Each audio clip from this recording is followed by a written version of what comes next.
ರಾಯಚೂರಿನ ಜನತೆಗೆ ಕಳೆದ ಕೆಲವು ದಿನಗಳಿಂದ ಒಂದು ದೊಡ್ಡ ಅಚ್ಚರಿ ಎದುರಾಗಿದೆ. ಬೆಳಗ್ಗೆ ಎದ್ದರೆ ಸಾಕು, ತಲೆಯ ಮೇಲೆ ಮನೆಯ ಚಾವಣಿಗೆ ತಾಕುವಷ್ಟು ಹತ್ತಿರದಲ್ಲಿ ಒಂದು ಹೆಲಿಕಾಪ್ಟರ್ ಸುತ್ತು ಹಿಡಿತಾ ಇರುತ್ತೆ. ಕೆಳಗೆ ಕ್ಯಾಮರಾದಂತಹ ಯಾವುದೋ ಯಂತ್ರವನ್ನ ನೇತು ಹಾಕಿಕೊಂಡು ತಿರುಗುವುದನ್ನ ನೋಡಿರ್ತೀರಿ. ಜನರಲ್ಲಿ ನಾನಾ ಪ್ರಶ್ನೆಗಳು ಕೂಡ ಹುಟ್ಟಿಕೊಂಡಿವೆ. ಇದೇನಿದು ಹೊಸ ರಸ್ತೆ ಸಮೀಕ್ಷೆಯ? ಅಂತರ್ಜಲ ಹುಡ್ತಾ ಇದ್ದೀರಾ ಅಥವಾ ನಮ್ಮೂರಿಗೆ ಯಾವುದಾದರೂ ದೊಡ್ಡ ಕಾರ್ಖಾನೆ ಬರ್ತಾ ಇದೆಯಾ ಅಂತ ಆಕಾಶದ ಕಡೆ ಮುಖ ಮಾಡಿ ಮೊಬೈಲ್ನಲ್ಲಿ ವಿಡಿಯೋ ಮಾಡುತ್ತಿರುವ ಜನರಿಗೆ ಈಗ ದೊಡ್ಡ ಪ್ರಶ್ನೆ ಕಾಡ್ತಾ ಇದೆ. ಎಸ್, ರಾಯಚೂರು ಜಿಲ್ಲೆಯಲ್ಲಿ ಅಪರೂಪದ ಖನಿಜ ನಿಕ್ಷೇಪಗಳ ಪತ್ತೆಗೆ ಕೇಂದ್ರದ ಭೂಭೌತಶಾಸ್ತ್ರ ಇಲಾಖೆಯಿಂದ ಹೆಲಿಕಾಪ್ಟರ್ ಸಮೀಕ್ಷೆಯನ್ನ ನಡೆಸಲಾಗ್ತಾ ಇದೆ. ಈಗಾಗಲೇ ರಾಯಚೂರಿನಲ್ಲಿ ಹಟ್ಟಿಗಣಿ ಚಿನ್ನದಲ್ಲಿ ಬಂಗಾರವನ್ನ ಉತ್ಪಾದಿಸಲಾಗ್ತಾ ಇದೆ. ಜಿಲ್ಲೆಯಲ್ಲಿ ಅಪಾರ ಪ್ರಮಾಣದ ಖನಿಜ ಸಂಪತ್ತು ಸಿಗುವ ಸೂಚನೆ ಬೆನ್ನಲ್ಲೇ ಈಗ ಕೇಂದ್ರದ ತಂಡ ಫೀಲ್ಡ್ಗಿಳಿದಿದೆ. ಹಾಗಾದ್ರೆ ರಾಯಚೂರಿನಲ್ಲಿ ಪತ್ತೆಯಾದ ಖನಿಜ ನಿಕ್ಷೇಪ ಯಾವುದು? ಕೇಂದ್ರ ತಂಡ ಬೀಡು ಬಿಟ್ಟಿದ್ದು ಯಾಕೆ? ಒಂದು ಇಂಟ್ರೆಸ್ಟಿಂಗ್ ಸ್ಟೋರಿ ಇಲ್ಲಿದೆ. ಹೌದು ವೀಕ್ಷಕರೇ, ರಾಯಚೂರಿನ ಆಗಸದಲ್ಲಿ ಕಳೆದ ಕೆಲವು ದಿನಗಳಿಂದ ನಿತ್ಯವೂ ಹೆಲಿಕಾಪ್ಟರ್ ಸದ್ದು ಮೊಳಗ್ತಾ ಇದೆ. Sai Priya colony, Balaji Nagar, Ramesh Nagar, Krishnagiri hills, station area, teachers colony ಸೇರಿದಂತೆ ನಗರ ವ್ಯಾಪ್ತಿಯ ಹಲವಾರು ಬಡಾವಣೆಗಳ ಮೇಲೆ ಈ ಹೆಲಿಕಾಪ್ಟರ್ ಹಾರಾಟವನ್ನು ನಡೆಸ್ತಾ ಇದೆ. ಅಷ್ಟೇ ಅಲ್ಲದೆ ಆಶಾಪುರ, ಅರಳಿಬೆಂಚೆ ಗ್ರಾಮಗಳ ಮೇಲೆಯೂ ಕೂಡ ಇದು ಕ್ಯಾಮೆರಾ ಹೊತ್ತು ಹಾರಾಡಿದೆ. ಆರಂಭದಲ್ಲಿ 500 ಅಡಿ ಎತ್ತರದಲ್ಲಿ ಹಾರುತ್ತಿದ್ದಂತಹ ಹೆಲಿಕಾಪ್ಟರ್ ಭಾನುವಾರ ಬೆಳಗ್ಗೆಯಿಂದಲೇ ಬರೋಬ್ಬರಿ 300 ಅಡಿ ಅಂದ್ರೆ ತೀರಾ ಕಡಿಮೆ ಎತ್ತರದಲ್ಲಿ ಹಾರಾಡಲು ಶುರು ಮಾಡಿದೆ. ಇಷ್ಟು ಕೆಳಗಡೆ ಹೆಲಿಕಾಪ್ಟರ್ ಹಾರುತ್ತಿರುವುದನ್ನು ಕಂಡು ಜನ ಒಂದು ಕ್ಷಣ ಬೆಚ್ಚಿಬಿದ್ದಾರೆ. ರಾಯಚೂರು ಭೂಮಿಯಲ್ಲಿದೆ ಖನಿಜ ಸಂಪತ್ತು. ಜನರ ಈ ಎಲ್ಲಾ ಊಹಾಪೋಹಗಳಿಗೆ ಈಗ ತೆರೆ ಬಿದ್ದಿದೆ. ಇದು ಯಾವುದೇ ರಸ್ತೆ ಸಮೀಕ್ಷೆಯಲ್ಲ, ನೀರಿನ ಶೋಧನೆಯೂ ಅಲ್ಲ, ಬದಲಾಗಿ ಇದು ನಮ್ಮ ರಾಯಚೂರಿನ ಮಣ್ಣಿನ ಅಡಿಯಲ್ಲಿ ಅಡಗಿರುವಂತಹ ಅಮೂಲ್ಯ ನಿಧಿಯ ಶೋಧನೆ. ಭಾರತ ಸರ್ಕಾರದ ಗಣಿ ಸಚಿವಾಲಯದ ಅಧೀನದಲ್ಲಿರುವ ಭಾರತೀಯ ಭೂವೈಜ್ಞಾನಿಕ ಸಮೀಕ್ಷೆ ನೇತೃತ್ವದಲ್ಲಿ ನಡೆಯುತ್ತಿರುವ ಹೆಲಿಬೋರ್ನ್ ಜಿಯೋಫಿಸಿಕಲ್ ಸಮೀಕ್ಷೆ ಇದಾಗಿದೆ. ಭೂಗರ್ಭದ ಅತಿ ಆಳದಲ್ಲಿರುವ ಖನಿಜ ಸಂಪತ್ತನ್ನ ವೈಜ್ಞಾನಿಕವಾಗಿ ಪತ್ತೆ ಹಚ್ಚುವ ರಾಷ್ಟ್ರೀಯ ಮಟ್ಟದ ಪೈಲಟ್ ಯೋಜನೆ ಇದಾಗಿದೆ. ಭೂಮಿಯ ಅಡಿಪಾಯದಲ್ಲಿ ಯಾವೆಲ್ಲ ಬೆಲೆ ಬಾಳುವ ಖನಿಜಗಳಿವೆ ಎಂಬುದನ್ನ ಸಂಭಾವ್ಯವಾಗಿ ಅಂದಾಜಿಸಲು ಈ ಹೈಟೆಕ್ ಸಮೀಕ್ಷೆಯನ್ನು ನಡೆಸಲಾಗ್ತಾ ಇದೆ. ರಾಯಚೂರು ಹಟ್ಟಿ ಚಿನ್ನದ ಗಣಿಗಳ ನೆಲೆಯಾಗಿದ್ದು ಇದು ವಾರ್ಷಿಕವಾಗಿ ಸುಮಾರು 1700 ಕೆಜಿ ಚಿನ್ನವನ್ನ ಉತ್ಪಾದಿಸುತ್ತೆ ಹಾಗೂ ದೇಶದ ಪ್ರಮುಖ ಚಿನ್ನದ ಗಣಿಗಳಲ್ಲಿ ಒಂದೆಂದು ಗುರುತಿಸಲ್ಪಟ್ಟಿದೆ. ಜಿಲ್ಲೆಯ ಕೆಲವು ಭಾಗಗಳಲ್ಲಿ ಅಪರೂಪದ ಖನಿಜ ನಿಕ್ಷೇಪಗಳ ವರದಿಗಳ ನಂತರ ಇಲಾಖೆಯು ಅಮೂಲ್ಯ ಖನಿಜಗಳನ್ನ ಗುರುತಿಸಲು ಈ ಶೋಧನೆಯನ್ನ ಪ್ರಾರಂಭಿಸಿದೆ.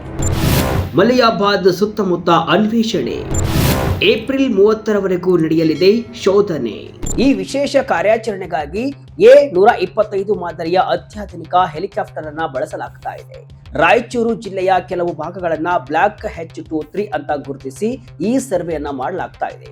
ರಾಯಚೂರು ನಗರದ ಬಳಿಯ ಮಲಿಯಾಬಾದ್ ಸುತ್ತಲಿನ ಪ್ರದೇಶದಲ್ಲಿ ಹೆಲಿಕಾಪ್ಟರ್ ಟೇಕ್ ಆಫ್ ಹಾಗೂ ಲ್ಯಾಂಡಿಂಗ್ ಗಾಗಿ 2 ಪ್ರಮುಖ ಸ್ಥಳಗಳನ್ನ ಗುರುತಿಸಿಕೊಳ್ಳಲಾಗಿದೆ. ಫೆಬ್ರವರಿ 10ರಿಂದ ಶುರುವಾಗಿರುವ ಈ ಕಾರ್ಯಾಚರಣೆ ಮುಂಬರುವ ಏಪ್ರಿಲ್ 30ರವರೆಗೂ ಕೂಡ ನಡೆಯಲಿದೆ. ಹವಾಮಾನ ಅನುಕೂಲವಿದ್ದ ದಿನಗಳಲ್ಲಿ ಪ್ರತಿದಿನ ಬೆಳಗ್ಗೆ 6 ಗಂಟೆಯಿಂದ ಸಂಜೆ 5 ಗಂಟೆಯವರೆಗೆ ಹೆಲಿಕಾಪ್ಟರ್ ಹಾರಾಟವನ್ನು ನಡೆಸಲಿದೆ. ಪ್ರತಿ ಬಾರಿ ಟೇಕ್ ಆಫ್ ಆದಾಗಲೂ ಕೂಡ ಅಂದಾಜು 3 ಗಂಟೆಗಳ ಕಾಲ ಆಕಾಶದಲ್ಲಿ ಇರಲಿದ್ದು ನೆಲದಿಂದ 200ರಿಂದ 1000 ಅಡಿ ಎತ್ತರದಲ್ಲಿ 40-50 ನಾಟ್ ವೇಗದಲ್ಲಿ ಸಂಚರಿಸಲಿದೆ. ಶೋಧನೆ ವೇಳೆ ಏನೆಲ್ಲ ಸಿಕ್ಕಿದೆ ಗೊತ್ತಾ? ಕೇಂದ್ರದ ಭೂಭೌತಶಾಸ್ತ್ರ ಇಲಾಖೆಯಿಂದ ನಡೆಯುತ್ತಿರುವಂತಹ ಕಾರ್ಯಾಚರಣೆಯಲ್ಲಿ ಪ್ಲಾಟಿನಂ, ಮಾಲಿಬ್ಡನಂ, ಚಿನ್ನ, ಯುರೇನಿಯಂ ಸೇರಿ ಇತರ ಅಪರೂಪದ ಖನಿಜಗಳ ಪತ್ತೆಗೆ ಶೋಧ ನಡೀತಾ ಇದೆ. ಟೈಮ್, ಡೊಮೇನ್, ಎಲೆಕ್ಟ್ರೋ ಮ್ಯಾಗ್ನೆಟಿಕ್ ಹಾಗೂ ಮ್ಯಾಗ್ನೆಟಿಕ್ ಭೂಭೌತಿಕ ಸಮೀಕ್ಷೆಯನ್ನ ಫೆಬ್ರವರಿ 10ರಿಂದ ಏಪ್ರಿಲ್ 30ರವರೆಗೆ ವಿವಿಧೆಡೆ ಕೈಗೊಳ್ಳಲಾಗಿದೆ. ಆಂಧ್ರ ಪ್ರದೇಶ, ಕರ್ನಾಟಕದ ವಿವಿಧ ಭಾಗಗಳಲ್ಲಿ ಹೊರಗುತ್ತಿಗೆ ಏಜೆನ್ಸಿ ಮೂಲಕ ಸಮೀಕ್ಷೆ ನಡೆತಾ ಇದ್ದು ಬೆಂಗಳೂರಿನ ಭೌಗೋಳಿಕ ಸಮೀಕ್ಷಾ ಇಲಾಖೆಯ ದೂರ ಸಂವೇದಿ ಹಾಗೂ ವಾಯು ಸಮೀಕ್ಷಾ ವಿಭಾಗದ ಅಧಿಕಾರಿಗಳ ಮೇಲ್ವಿಚಾರಣೆಯಲ್ಲಿ ಶೋಧ ಕಾರ್ಯಾಚರಣೆ ನಡೆದಿದೆ. ರಾಜ್ಯದ ಹಲವು ಕಡೆ ಶೋಧ ಕಾರ್ಯ. ಇದು ಕೇವಲ ರಾಯಚೂರಿಗೆ ಮಾತ್ರ ಸೀಮಿತವಾದ ಯೋಜನೆಯಲ್ಲ.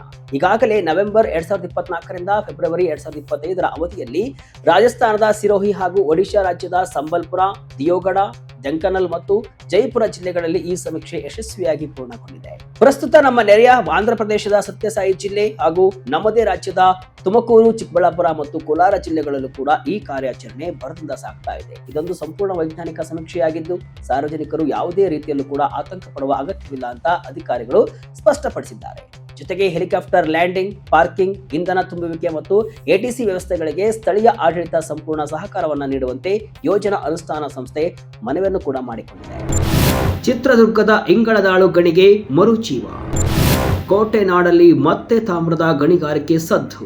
ಇನ್ನು ಬಂಗಾರದ ಬೆಲೆ ಗಗನಕ್ಕೇರುತ್ತಿರುವಂತಹ ಈ ಕಾಲದಲ್ಲಿ ಕರ್ನಾಟಕದ ಆರ್ಥಿಕತೆಗೆ ಆಶಾಕಿರಣ ಒಂದು ಮೂಡಿದೆ. ಸುಮಾರು 23 ವರ್ಷಗಳ ಸುದೀರ್ಘ ಮೌನದ ನಂತರ ಚಿತ್ರದುರ್ಗದ ಇಂಗಳದಾಳು ತಾಮ್ರದ ಗಣಿಯಲ್ಲಿ ಮತ್ತೆ ಗಣಿಗಾರಿಕೆ ಆರಂಭಿಸಲು ಕೇಂದ್ರ ಸರ್ಕಾರ ಗ್ರೀನ್ ಸಿಗ್ನಲ್ ಅನ್ನ ಕೊಟ್ಟಿದೆ. ಸ್ಥಳೀಯ ಶಾಸಕ ಕೆಸಿ ವೀರೇಂದ್ರ ಪಪ್ಪಿ ಅವರ ಮನವಿಗೆ ಸ್ಪಂದಿಸಿದ ಕೇಂದ್ರ ಸಚಿವ ಎಚ್.ಡಿ. ಕುಮಾರಸ್ವಾಮಿ ಅವರು ಕೇಂದ್ರ ಗಣಿ ಸಚಿವ ಜಿ ಕಿಶನ್ ರೆಡ್ಡಿ ಅವರ ಗಮನವನ್ನ ಸೆಳೆದಿದ್ರು. ಇದರ ಫಲವಾಗಿ ಈಗ ಕೇಂದ್ರದ ಮೆಕಾನ್ ಇಂಡಿಯಾ ಕಂಪನಿಯ ತಜ್ಞರ ತಂಡ ಇಂಗಳದಾಳಿನಲ್ಲಿ ಬೀಡು ಬಿಟ್ಟಿದೆ.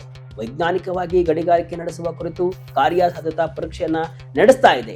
ಇನ್ನೆರಡು ತಿಂಗಳಲ್ಲಿ ತಜ್ಞರ ಸಂಪೂರ್ಣ ವರದಿ ಲಭ್ಯವಾಗಲಿದ್ದು ಅದನ್ನ ಹಟ್ಟಿ ಚಿನ್ನದ ಗಣಿ ಮಂಡಳಿಯ ಸಭೆಯಲ್ಲಿ ಚರ್ಚಿಸಿ ಅಂತಿಮ ನಿರ್ಧಾರವನ್ನ ಕೈಗೊಳ್ಳಲಾಗುವುದು. ರಾಜ್ಯದ 5 ಜಿಲ್ಲೆಗಳಲ್ಲಿ ಚಿನ್ನದ ಕುರುಹು. ಕರ್ನಾಟಕದ ಗಣಿ ಮತ್ತು ಭೂ ವಿಜ್ಞಾನ ಇಲಾಖೆ ಹಾಗೂ ಸಂಬಂಧಿತ ಸಂಸ್ಥೆಗಳು ರಾಜ್ಯದ 19 ಪ್ರಮುಖ ಸ್ಥಳಗಳಲ್ಲಿ ಬರೋಬ್ಬರಿ 16,350 ಹೆಕ್ಟೇರ್ನಷ್ಟು ವಿಶಾಲವಾದ ಪ್ರದೇಶದಲ್ಲಿ ಖನಿಜ ಶೋಧ ಕಾರ್ಯವನ್ನ ನಡೆಸ್ತಾ ಇವೆ. ಹಾವೇರಿ, ಕೊಪ್ಪಳ, ಮಂಡ್ಯ, ಚಿತ್ರದುರ್ಗ ಹಾಗೂ ಬಳ್ಳಾರಿ ಜಿಲ್ಲೆಗಳ ಹಲವು ಭಾಗಗಳಲ್ಲಿ ಚಿನ್ನದ ನಿಕ್ಷೇಪ ಇರುವುದು ಪ್ರಾಥಮಿಕ ಹಂತದಲ್ಲಿ ದೃಢಪಟ್ಟಿದೆ. ಸಂಪೂರ್ಣ ಅನ್ವೇಷಣೆ ಮುಗಿದ ನಂತರವೇ ನಿಖರವಾದ ಚಿತ್ರಣ ಸಿಗಲಿದೆ. ಈ ಹೊಸ ಶೋಧ ಯಶಸ್ವಿಯಾದರೆ ರಾಜ್ಯದಲ್ಲಿ ಚಿನ್ನದ ಉತ್ಪಾದನೆಗೆ ಹೊಸ ಜೀವ ಬಂದಂತಾಗುತ್ತೆ. ಇನ್ನು ಈ ಬೃಹತ್ ಅನ್ವೇಷಣಾ ಕಾರ್ಯಕ್ಕೆ ರಾಜ್ಯ ಸರ್ಕಾರ ಹಾಗೂ ರಾಷ್ಟ್ರೀಯ ಖನಿಜ ಅನ್ವೇಷಣಾ ಟ್ರಸ್ಟ್ ಅಂದ್ರೆ NMET ಹಣಕಾಸಿನ ನೆರವು ನೀಡುತ್ತಿದೆ. Mineral exploration and consultancy limited ಹಾಗೂ ಕುದುರೆಮುಖ ಕಬ್ಬಿಣದ ಅದಿರು ಕಂಪನಿ ಲಿಮಿಟೆಡ್ ನಂತಹ ಸಾರ್ವಜನಿಕ ವಲಯದ ಪ್ರಮುಖ ಸಂಸ್ಥೆಗಳು ಈ ಕಾರ್ಯಾಚರಣೆಯಲ್ಲಿ ಭಾಗಿಯಾಗಿವೆ. ಇದು ಒಂದೇ ದಿನದಲ್ಲಿ ಮುಗಿಯುವ ಕೆಲಸವಲ್ಲ. ಇದಕ್ಕೊಂದು ವ್ಯವಸ್ಥಿತವಾದ ಪ್ರಕ್ರಿಯೆ ಇದೆ. ಅಧಿಕಾರಿಗಳು ಹೇಳುವ ಪ್ರಕಾರ ಒಟ್ಟು 4 ಹಂತಗಳಲ್ಲಿ ಈ ಶೋಧ ನಡೆಯುತ್ತೆ. ಮೊದಲು ವಿಶಾಲವಾದ ಪ್ರದೇಶದಲ್ಲಿ ವಿಚಕ್ಷಣಾ ಸಮೀಕ್ಷೆ ನಡೆಸಿ ಸ್ಯಾಂಪಲ್ ಟೆಸ್ಟ್ ಮಾಡಲಾಗುತ್ತೆ. ನಂತರ ಪ್ರಾಥಮಿಕ ಹಾಗೂ ಸಾಮಾನ್ಯ ಅನ್ವೇಷಣೆಯ ಮೂಲಕ ಪ್ರದೇಶವನ್ನ ಕೆಲವೇ ಕಿಲೋಮೀಟರ್ಗಳಿಗೆ ಸೀಮಿತಗೊಳಿಸಲಾಗುತ್ತೆ. ಕೊನೆಯದಾಗಿ ವಿವರವಾದ ಅನ್ವೇಷಣೆಯನ್ನ ನಡೆಸಿ ಅದರಿನ ನಿಕ್ಷೇಪವನ್ನ ಅಂದಾಜಿಸಲಾಗುತ್ತೆ. ಈ ಪ್ರಕ್ರಿಯೆ ಪೂರ್ಣಗೊಳ್ಳಲು ಕೆಲವು ಕಡೆ 2 ವರ್ಷ ಮತ್ತೆ ಕೆಲವು ಕಡೆ ಅದಕ್ಕಿಂತ ಹೆಚ್ಚು ಸಮಯ ಬೇಕಾಗಬಹುದು ಅಂತ ಹೇಳಲಾಗ್ತಿದೆ.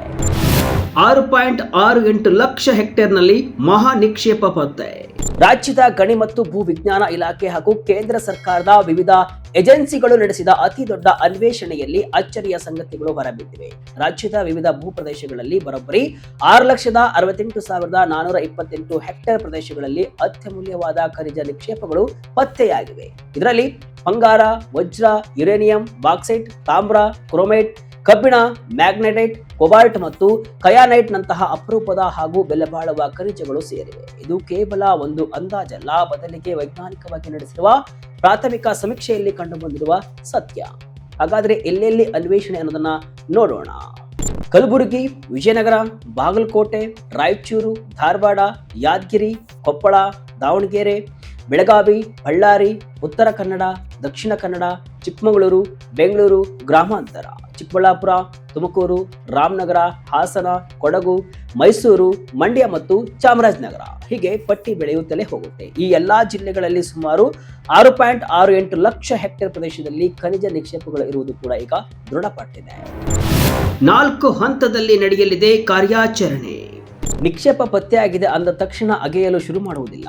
ಇದಕ್ಕಾಗಿ ವ್ಯವಸ್ಥಿತವಾದ ಯೋಜನೆಯನ್ನ ರೂಪಿಸಲಾಗಿದೆ. ಒಟ್ಟು 4 ಹಂತಗಳಲ್ಲಿ ಈ ಸಮೀಕ್ಷೆ ಮತ್ತು ಅನ್ವೇಷಣೆ ನಡೆಯಲಿದೆ. ಪ್ರಸ್ತುತ ಚಿನ್ನ, ಯುರೇನಿಯಂ, ಬಾಕ್ಸೈಟ್, ನಿಕೆಲ್ ಮತ್ತು ತಾಮ್ರ ಸೇರಿದಂತೆ ವಿವಿಧ ನಿಕ್ಷೇಪಗಳ ಪತ್ತೆಗಾಗಿ ಇಲಾಖೆಯು 57 ನಿರ್ದಿಷ್ಟ ಪ್ರದೇಶಗಳ ಪಟ್ಟಿಯನ್ನ ಸಿದ್ಧಪಡಿಸಿದೆ. ಆದರೆ ಇಲ್ಲೊಂದು ಸಣ್ಣ ತೊಡಕಿದೆ.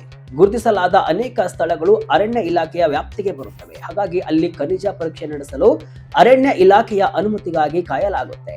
ಪರಿಸರಕ್ಕೆ ಹಾನಿಯಾಗದಂತೆ ಆದರೆ ದೇಶದ ಸಂಪತ್ತನ್ನ ಹೊರತೆಗೆಯುವ ನಿಟ್ಟಿನಲ್ಲಿ ಈ ಅನುಮತಿ ಪ್ರಕ್ರಿಯೆ ನಿರ್ಣಾಯಕವಾಗಲಿದೆ. ಸೊ ನೋಡಿರಲ್ಲ ವೀಕ್ಷಕರೇ, ರಾಯಚೂರು ಜಿಲ್ಲೆಯಲ್ಲಿ ಹಾರಾಡುತ್ತಿರುವಂತಹ ಹೆಲಿಕಾಪ್ಟರ್ ಬಗ್ಗೆ ಇದ್ದ ಗೊಂದಲಗಳಿಗೆ ಈಗ ಉತ್ತರ ಸಿಕ್ಕಿದೆ. ನಮ್ಮದೇ ನೆಲದ ಅಡಿಯಲ್ಲಿರುವಂತಹ ಅದೃಶ್ಯ ಸಂಪತ್ತನ್ನ ಗುರುತಿಸುವ, ದೇಶದ ಆರ್ಥಿಕತೆಗೆ ಪುಷ್ಟಿ ನೀಡುವ ಮಹತ್ವದ ವೈಜ್ಞಾನಿಕ ಹೆಜ್ಜೆ ಇದಾಗಿದೆ. ರಾಯಚೂರಿನ ಹಟ್ಟಿಗಣಿಯಲ್ಲಿ ಈಗಾಗಲೇ ಚಿನ್ನ ಉತ್ಪಾದನೆ ಆಗ್ತಾ ಇದೆ. ಇನ್ನಷ್ಟು ಜಿಲ್ಲೆಯಲ್ಲಿ ಖನಿಜ ಸಂಪತ್ತು ಸಿಕ್ಕು ರಾಜ್ಯ ಸಮೃದ್ಧಿಯಾಗಲಿ ಅನ್ನೋದೇ ಎಲ್ಲರ ಆಶಯ. ಇದಿಷ್ಟು ಇವತ್ತಿನ ವಿಶೇಷ.